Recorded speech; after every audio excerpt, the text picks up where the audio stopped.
Sudah ada pembangunan. Sudah cinta. NKRI. Dan NKRI itulah harga NKRI mati. Wow. Bagaimana orang yang jadi pemimpin yang model begitu yang membuat kesatuan ini semakin kokoh. Jangan lupa sebelum menonton video ini silakan tekan tombol subscribe. Karena dengan subscribe channel ini maka Anda telah mensupport channel ini biar lebih berkembang lagi. Terima kasih.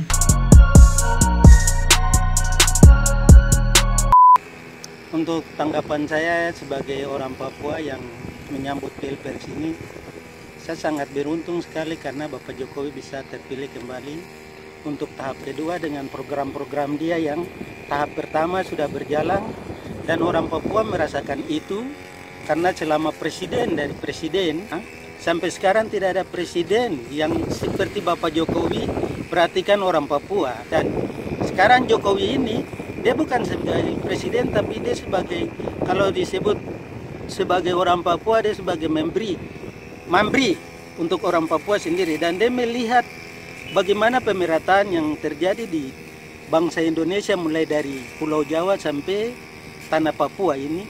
Tanah Papua ini memang terkenal dengan kekayaan alam yang sangat banyak. Tapi Bapak Jokowi ini beda dan sangat disayang oleh orang Papua. Karena Bapak Jokowi bisa lihat pemerataan itu, contoh kecil saja seperti Wamena. Wamena itu harga minyak bensin ini di kota Jayapura 10.000 tapi Wamena 50.000. Tapi Bapak Jokowi bisa rubah itu sehingga Jayapura yang 10.000 juga bisa dapat dibeli di Wamena dengan harga yang 10.000.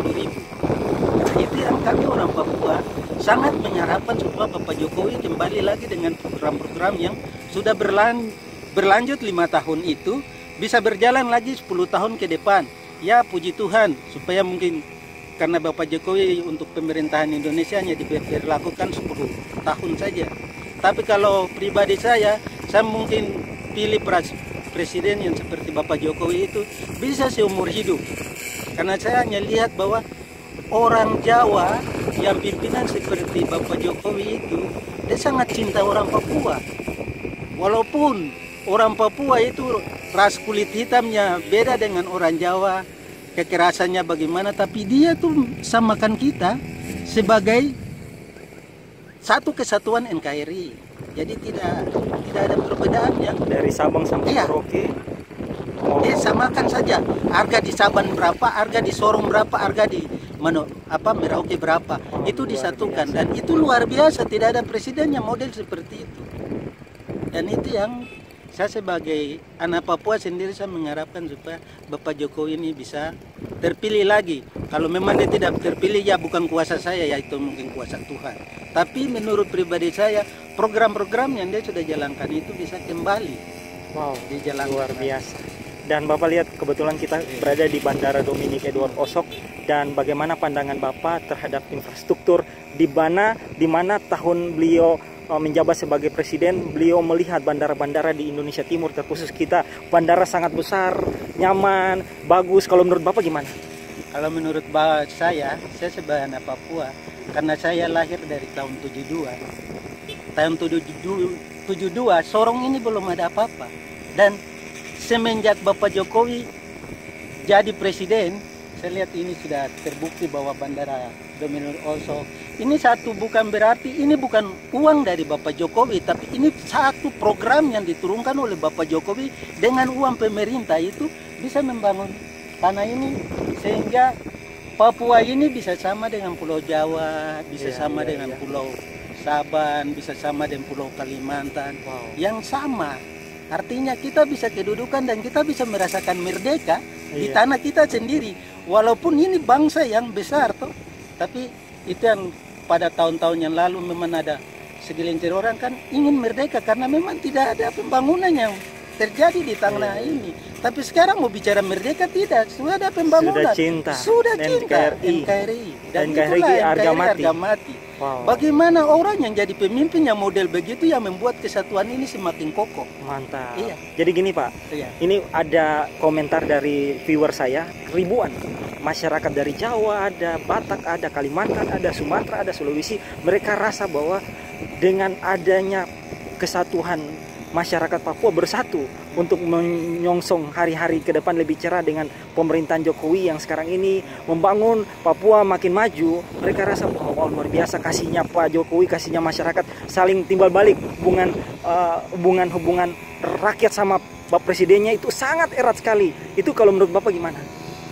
Saya melihat bahwa pembangunan di tanah Papua ini, pembangunan infrastruktur, pembangunan kereta api, ini membangun semua jaring supaya tenaga kerja itu dari Sabang sampai Merauke, bahwa orang Jawa tidak mungkin lari ke Malaysia, tidak mungkin lari ke sana. Karena dari Sabang sampai Merauke Indonesia ini besar. Kalau pemerintah yang model Jokowi dia membangun dari Sabang sampai Merauke, tenaga kerja dari Sabang sampai Merauke bisa mencukupi. Dan saya rasa sendiri bahwa di tanah Papua ini kalau dibangun rel-rel kereta api yang ini membutuhkan tenaga kerja yang banyak, dan orang Papua sendiri sedikit. Kita membutuhkan saudara-saudara kita dari Pulau Jawa. Luar biasa. Jadi memang kalau tidak ada pembangunan yang model begitu, negara ini punya mencari tenaga kerja untuk mencukupi kebutuhan hari-hari, saya rasa tidak mampu. Iya. Karena memang tidak ada pembangunan di wilayah timur. Artinya istilahnya hanya pembangunan di Pulau Jawa dengan segala macam pabrik yang di Pulau Jawa dipenuhi dengan tenaga kerja yang turun ke sana. Tapi kalau dibangun di ujung wilayah timur Indonesia, yaitu di Papua, saya rasa dari saudara-saudara kita dari Sabang dan sana bisa datang mencari sama-sama dengan kita. Dan Papua ini saya rasa orang yang paling aman, damai, dan sangat sopan kepada orang lain, walaupun sifatnya keras, kelihatan wajahnya sangar dan lain-lain, tapi hatinya selembu salju.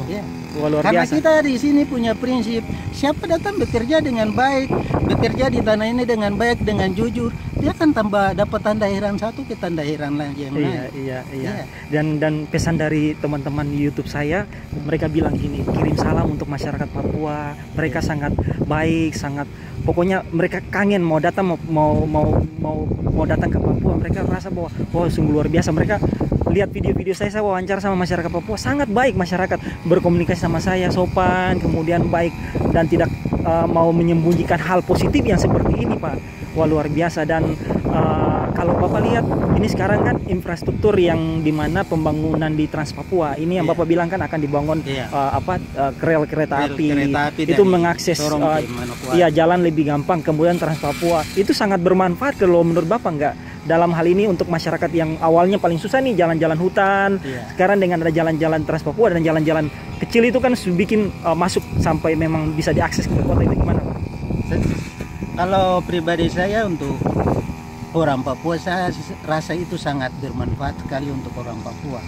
Apalagi hubungan udara, hubungan laut, itu sudah terjalan. Tapi walaupun kalau ditambah lagi dengan rel kereta api, saya rasa sangat bermanfaat sekali untuk orang Papua. Artinya jarak antara Manokwari dengan Kebar, dengan Manokwari sendiri, terus Manokwari dengan Kebar dari Tambro ke Sorong. Saya kira aktivitas pemerintah di antara kabupaten di tengah-tengah itu bisa terjalan dengan adanya rel kereta api. Pembangunan rakyat yang kecil ini yang harus dirasakan tidak pernah tersampai karena memang anggaran-anggaran itu dipakai untuk biaya operasional yang terlalu jauh. Tapi kalau ada rel kereta api terus dibuat berapa terminal yang antara Kebar terus Tambro dengan jarak ke Manokwari, saya rasa itu sangat yang mudah dan sangat bermanfaat sekali untuk masyarakat, sehingga barang-barang yang dipakai untuk ke sana bisa dengan mudah. Wow, luar biasa. Ini super sekali teman-teman. Di sore hari ini saya ketemu sama Bapak, dan pesan dari Bapak mungkin teman-teman bisa ambil hikmat dari semua ini, dan teman-teman ambil sisi positifnya, di mana pembangunan itu sangat penting, Pak ya. Ya, pembangunan itu untuk wilayah penting. Indonesia Timur, dan ke depan mudah-mudahan dengan cita-cita masyarakat Papua mayoritas bahwa Pak Presiden lanjut 2 periode, maka Pak Presiden dapat melihat aspirasi masyarakat Papua membangun wilayah Papua dari ujung barat sampai ke timur, wilayah Papua ujung timur, dan Papua mudah-mudahan semakin hari semakin maju, dan orang dari luar pun bisa datang kerja, tidak perlu menjadi tenaga kerja di luar negeri lagi, sudah bisa menikmati hasil yang ada di dalam negeri. Seperti kita punya Raja Ampat yang istimewa. Ya, kalau tidak dibangun dengan infrastruktur yang ada di tanah Papua ini seperti di Kabupaten Sorong dan Raja Ampat. Itu kan Raja Ampat dengan dia punya kemegahan itu bisa dinikmati oleh seluruh dunia. Iya. Saya Bapak Jokowi ini sangat memperhatikan itu, dan itu menjadi aset untuk orang Papua, dan itu nilai bagi orang Papua bahwa di tanah Papua ini masih ada banyak tempat lagi yang masih bagus-bagus. Nah, itu kalau mengerti oleh kita punya pejabat-pejabat Papua, dan itu kerjasama dengan presiden kita yang sangat luar biasa, artinya hati nuraninya bisa langsung menyetuk kepada pimpinan-pimpinan daerah kita. Saya rasa itu bisa terungkap, bukan Raja Ampat saja, mungkin ada air terjun di Tambro sana. Mungkin dia ada pulau-pulau deh. Dan memang banyak sekali tempat wisata yang teman-teman bisa cek sendiri, mungkin di YouTube teman-teman yang lain ada, kemudian ada juga di Google. Iya, banyak ya. Tuhan sayang Pak, pesan hari ini nih super sekali, dan mudah-mudahan pesan kali ini sangat bermanfaat untuk kita semua. Terima kasih Pak atas waktunya. Tuhan memberkati Pak.